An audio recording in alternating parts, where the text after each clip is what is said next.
সরকারি চাকরিতে কোটা পদ্ধতি বাতিল ও মেধা ভিত্তিক নিয়োগের পরিপত্র বহাল রাখা সহ 4 দাবিতে ঢাকা আরিচা মহাসড়ক অবরোধ করেছেন জাহাঙ্গীরনগর বিশ্ববিদ্যালয়ের শিক্ষার্থীরা। সোমবার বিকেল 3টায় মহাসড়ক অবরোধ শুরু করেন তারা।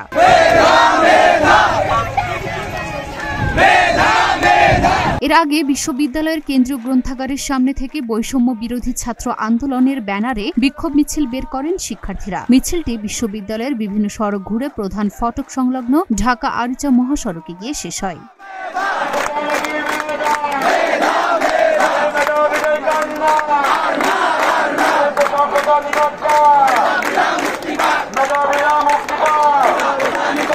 এই সময় শিক্ষার্থীদের সারা বাংলায় খবর দে কোটা প্রথার কবর দে 18-র হাতিয়ার গর্জে উঠুক আরেকবার, জেগেছে রে জেগেছে ছাত্র সমাজ জেগেছে, কোটা না মেধা মেধা মেধা, মুক্তিযুদ্ধের বাংলায় বৈষম্যের ঠাঁই নাই ইত্যাদি স্লোগান দিতে দেখা যায়।